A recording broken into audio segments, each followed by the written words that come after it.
Welcome everyone to the NFC East show for Sports Talk Line, where we talk sports 24/7, 365.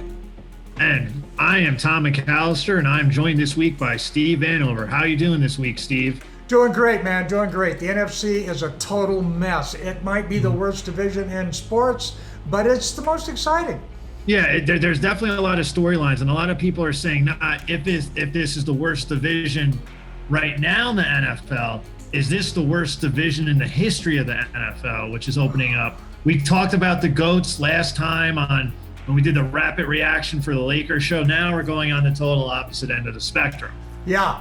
But a different kind of GOAT. This is the Hall of Shame. Yes. But Van, we're going to start with you because, with this week, the Dallas Cowboys, that's the main thing that's the whole NFL and sports world is talking about. Well, yeah, and they're not talking about the Dallas Cowboys. They're talking about Dak Prescott. All right, the ankle, boom. That's a compound fracture / dislocation, i.e. more screwed up than a three-legged goat. All right, it's a bad thing. Now, Jerry Jones is out there saying, no problem, him coming back this season, XYZ, etc. And okay, Jerry, I mean, you are a snake oil salesman. Stay away from him. That's like listening to a politician when you want COVID advice. Just stay away from that. Basically, the Cowboys right now have to do two things. They have to look to the QB that they signed, the Sage vet, hoping that they can eke another year out of his bones, out of his experience, and see if Dalton can throw the ball downfield, but more importantly, can he turn around and hand it off to Zeke? And of course, none of that'll matter if they can't find a defense. Mm-hmm. Well, I think, Andy Dalton proved in the last minute of the game that, he can throw the ball downfield. He had a key completion to Michael Gallup, and he was able to make the plays towards the end of the game, which is critical. So that's kind of something. And also, too, when you're looking at Andy Dalton throughout his career, you can say he never had an offense with these type of weapons. He has a deep wide receiver core. He has a running game. And I definitely think, too, Zeke is going to reach another level. I think it's going to be a run-first offense from now on. He's only had one wide receiver. Of course, it was a pretty good wide receiver to have. And he learned that if you're seeing one-on-one down there, even 1.5 on one. Toss that ball up. So I'm looking for him definitely to give the Dallas Cowboys wide receivers some opportunities deep. I thought he did okay. He has not had that many reps. He hasn't played in a while. The game's moving at a different speed for him. He doesn't have the repetitions with his current wide receiver core to know how to drop a dime on him. But like you said, he was finding his rhythm even then. More importantly, they immediately turned around and started handing the ball off. Once Prescott went down, and I understand Tony Dungy caught a ton of flack, and it's not for what his point was, it was for how he said it, saying that, Dak Prescott going down may be a blessing in disguise. No, it is not. However, yes, it may force the team to rely more heavily on the run, which is going to give their defense some much needed help. Yes, I definitely think so. When you're looking at Pro Football Focus, the Dallas Cowboys had three players, DeMarcus Lawrence, Alden Smith, and Jalen Smith as their top performers, but they still gave up 34 points to an offense that was on life support. So that's kind of something. Even if you take away the defensive touchdowns, they gave up 27 points, which is still alarming. If you're the Dallas Cowboys, where we're going up against this offense, which is without its number 1, 2, and 3 weapon in Saquon Barkley at home, and they also had 2 touchdowns taken off the board, which we can discuss later. But those are certain things where Dallas needs to switch their offense to help their defense. If they're doing a ball control style and they're just feeding Zeke, you know what? You already paid Zeke. He's under contract. Use him. Exactly. You have a good offensive line.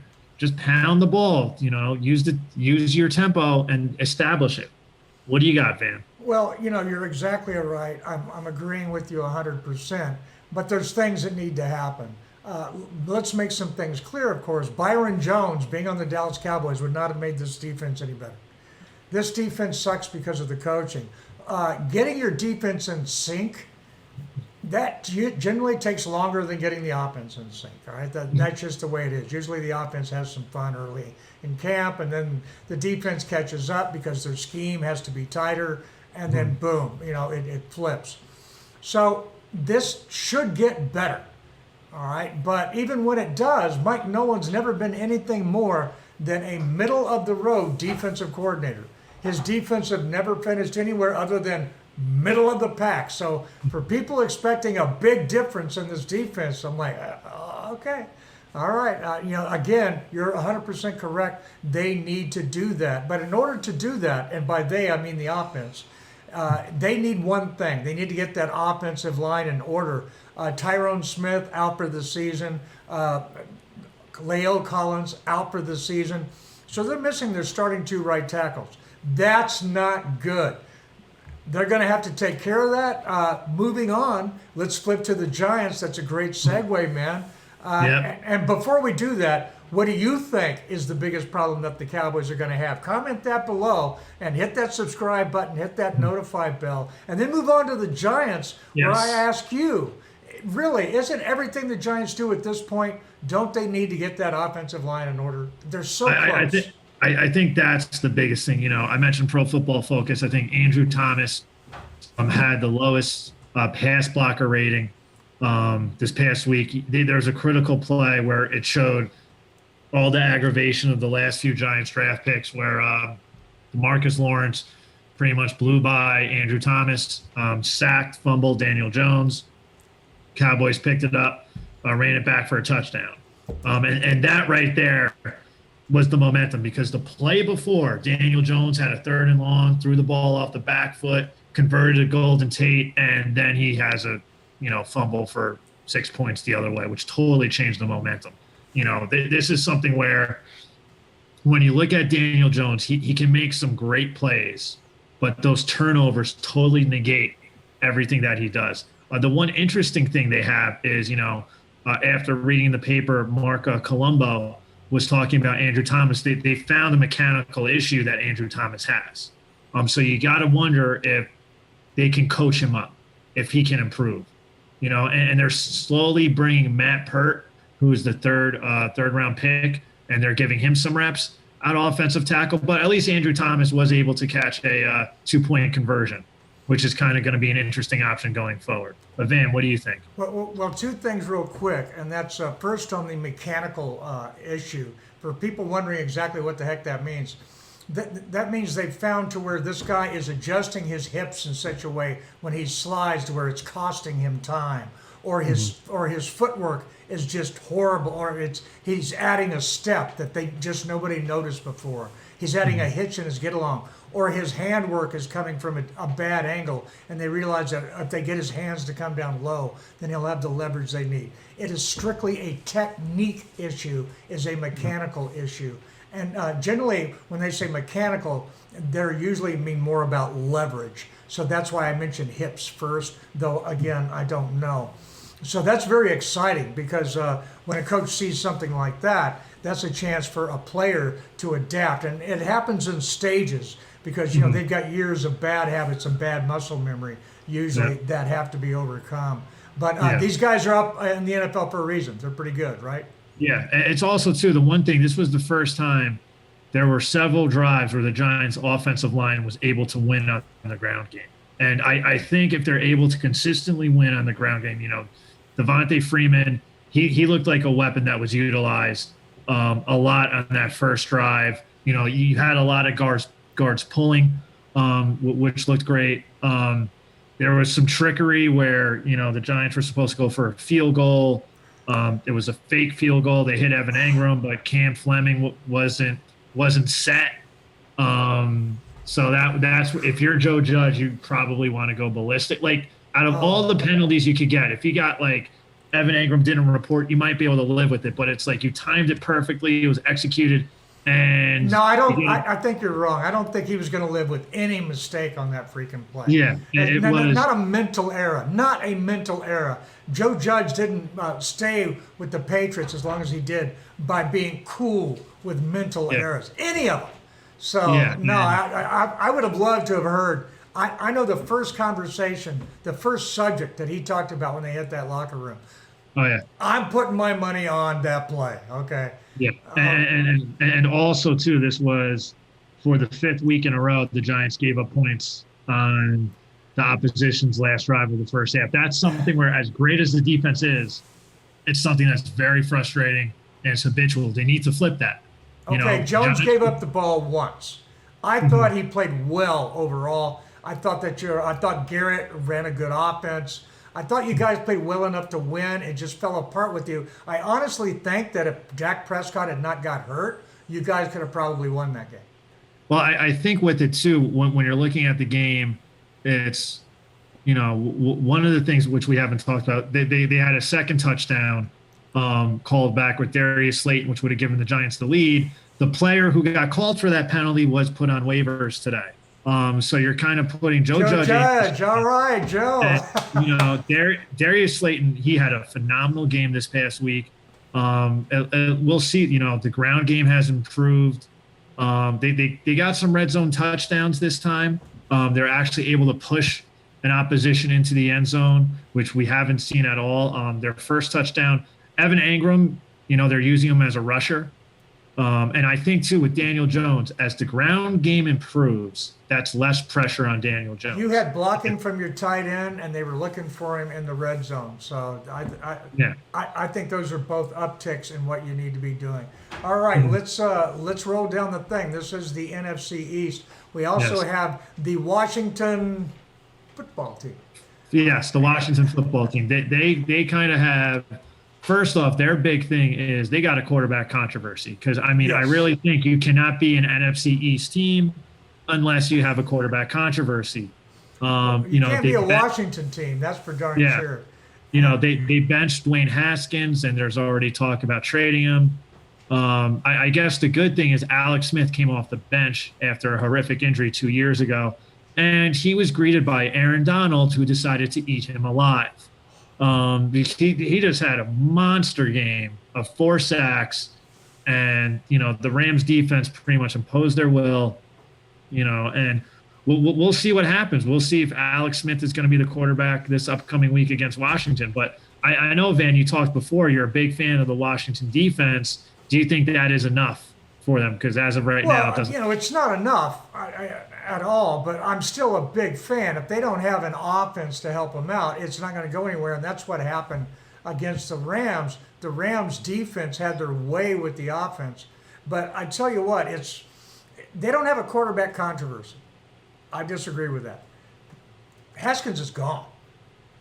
All right, he's already number 3 on the depth chart. There is nothing he can do to get back in good graces. And it's not necessarily his play being that bad, even though it did tail off after the one big game, even though they lost that game.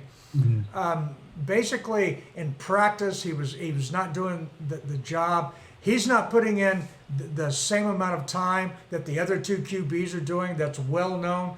And it's been mentioned to him, and he's not taking the hint. What do you do with a guy like that? Okay. Well, so, and let's be clear about something else. This isn't a move to Allen, okay? This is a move to Smith. He wants to start Smith. That's who he wants as his QB. He has no problems with it. He likes that. He wants to start Smith as a game manager that can score and not turn the ball over and occasionally run exactly what Smith is. And then he wants a defense that can make some plays. And their defense is like the Giants, I think. They've got some good units, but they've got some holes. Yeah. I think, too, well, with Alex Smith, remember, he made it to the NFC Championship game with, a great 49ers defense. He knows pretty much he would be someone you would consider a game manager. Right. Where, he knows his role. He's not going to make any horrific risks. He's not really going to turn the ball over. And if you establish that ground game, Alex Smith would be a solid quarterback. But it's also too, it's I think he was in Kansas City and some guy named Mahomes replaced And him. they I don't, cut Adrian Peterson. I don't get that. All right, but because Peterson is he your running back of the future? No. But in today's NFL, you don't have a running back of the future. You run have them 4 4 running backs years right and they're now. gone. So I Yeah. mean, you got AP in there. You had plenty of cap space. Cutting AP was a questionable move. Well, I think though too with Ron Rivera coming in, you want to bring in your guys. You want to bring in your guys for the long haul. And I think too the one thing with the Washington quarterback with Haskins is he was drafted by someone else. Oh as yeah, their so he had no cred. Okay, he had Yeah. no room. And then No. when he threw in the stuff there, when his play was escalating, okay, that's all right. We realize you're not practicing like we want, but your play's getting better. But then when it trailed off for 3 games, and then he throws in the celebration while they're losing, it's like, dude, you wrote your ticket out of town. I Yeah. have zero problems with Haskins being gone. Alex Smith, you're the man in Washington. It's just a matter of when you're going to start. Yeah. They want to give him more time to come back and not start him right now if at all possible. But that's where they're going to go. And of course, Allen has a chance to steal the job, right? But Yes. let's talk about that defense real quick. Chase Young was doing awesome. I mean, when you consider he's a rookie, he's going down the line. They've tried running at him. That didn't work. They tried running away from him. That didn't work. I mean, he's definitely, and this is coming his first game back from injury.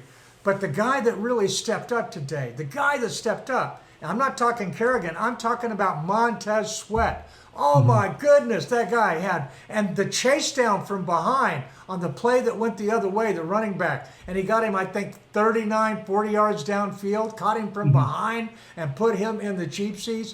That was awesome, man. I really love the core they have there. They've got, some linebacking play, but they just got holes. You can go deep on these guys, and everybody knows it, and that's what they're doing. They're saying, okay, yeah, we can't run on you that good. Okay. Yeah, I think when you look at the Redskins, they can be a team, like when the calendar flips, all of a sudden they can be a top 5 defense because they got the multiple pass rushers, which is the key ingredient. The defense could be one player away. Yes. From being a top 5 defense. Yes. But you also got to concern yourself with the play of the offense. Can they get enough? Because if they got this revolving door, if you get Alex Smith, who's a veteran leader, people have enough faith in him. If you have enough talent around him, you could be okay. It's a good move. It's a good Yes. move by Rivera. Rivera knows he needs to make a move. Growing Haskins wasn't working. He looked at his work ethic.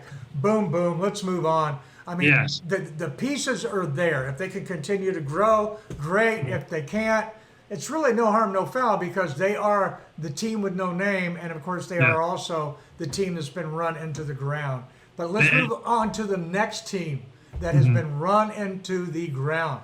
I don't know what the heck is going on. If Spinksy were here, he would put it very clearly. You kept the wrong quarterback. What do you think about the Philadelphia Eagles? I think Philadelphia is one, they're underachieving. That goes without a doubt. They should be competing with the Dallas Cowboys. And I really think, with week 1, when, Washington beat Philadelphia, you're like, okay, is Washington finally turning the corner or is Philly that bad? It looks like Philly is that bad. They only got 1 win against the depleted 49ers team.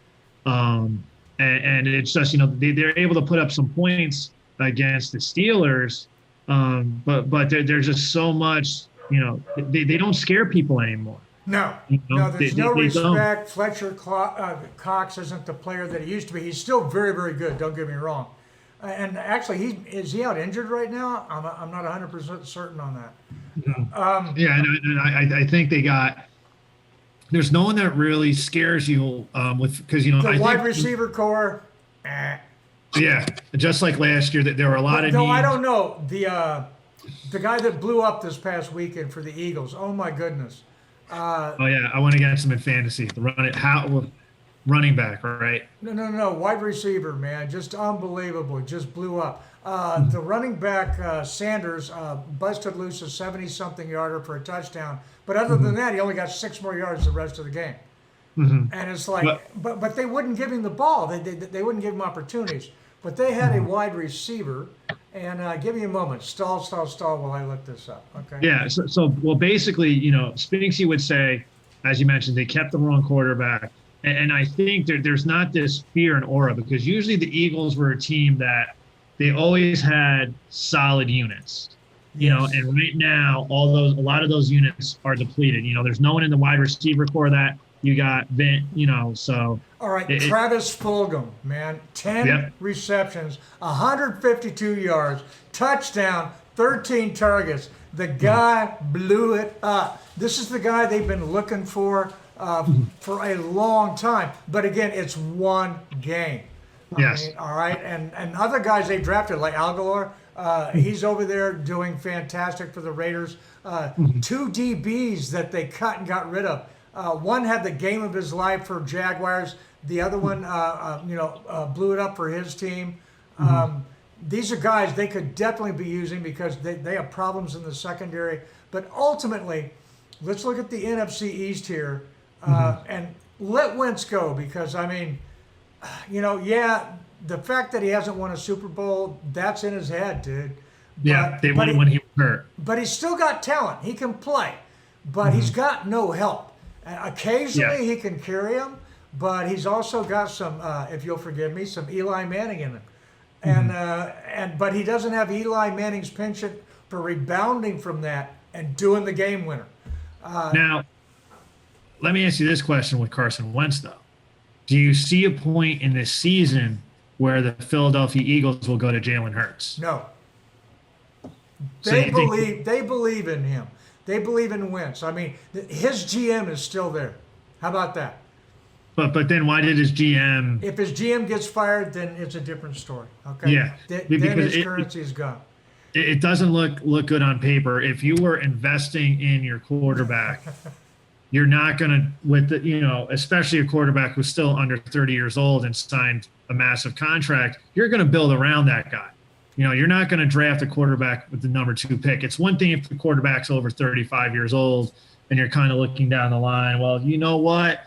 We're going to need someone in to replace you. Why don't you train your replacement until you walk off? Kind of like what Brett Favre did with Aaron Rodgers, and then retire and go to the Jets. He trained him all right. Watch me, Rook. Okay. Yeah. So those are kind of certain things, to keep an eye on, because if they say they're acting or investing in Carson Wentz, if I'm Carson Wentz, I'm annoyed. I'm agitated. How come you didn't help me? You're not helping me. You're bringing competition. Where's my offensive line? You could have drafted an offensive lineman and you took a what? Yeah, I would be annoyed as well. Even a wide receiver, you could have taken. Or a wide receiver. Somebody position. that's quick, that gets open quickly, because I don't have much time to throw the ball. All right, and let's talk about that. The NFC East, the common denominator with all of the teams are two things, really. One, they have bad offensive lines and or offensive line problems, and those two are, kind of go together. And the other one is, people will look at the Giants and go like, 0-5, you're out of it. You're in the sweepstakes. You're going for whatever. And then other people will look at it and go, you're only 2 games out of first place in the NFC. Yes, and I think 3 of the 5 Giant losses were one-possession scores. Against good teams.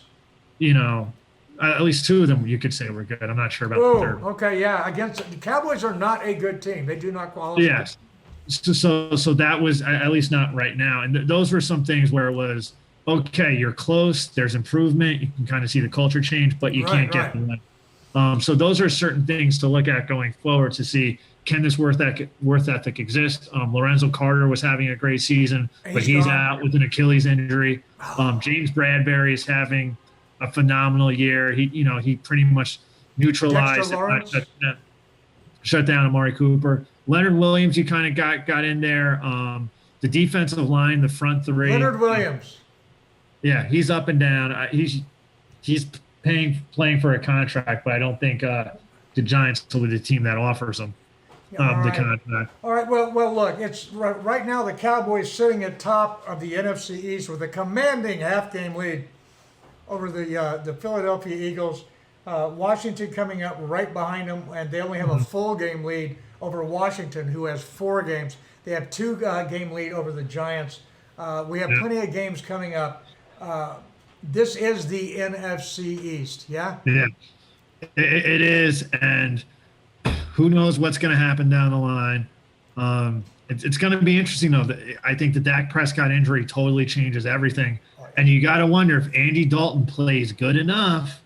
Remember, Dalton could be playing for a contract. There's a lot of guys who are playing for contracts right now at quarterback. You have Cam Newton. You got Teddy Bridgewater. Jameis Winston is a backup for New Orleans, but Drew Brees is kind of, he isn't the Drew Brees of old. You got Andy Dalton. No, he's not. But, I watched that. Just a quick comment on that. Everybody's hammering Drew Brees. He can't do this, he can't do that. It's like, Michael Jordan had the same issue. Their game evolves. They're that good. And you look at what Brees did. He mastered the short game. Boom, boom, boom, boom, boom. What did the Saints end up with? Yeah. I think they're still waiting for that pass interference call a few years ago. Oh, dude, and they should be. They should be. Yeah. But I'll say this though about Sean Payton: there's always a player on the New Orleans Saints who has a monster offensive year, who has a career year. Whether it's Jimmy Graham, Michael Tomlinson, something in the water out there. Must be those Gators. Alvin Kamara. Yeah, something about the coaching, or I don't know. Maybe they're getting some magic elixir from Bourbon Street. Who knows? All right. Well, let's close this bad boy out. Yeah. Man. All right, so if you haven't already, click that like and subscribe button on YouTube. Steve, where can they find you on Twitter? All right, well, I don't have it written up on the screen like I normally do. You can find it at Stephen Van Over. And thank you so much for following me if you do. And I look forward to a conversation out there. Yeah, you can find me on Twitter at defense_com. Thanks for watching. We hope to see you next week.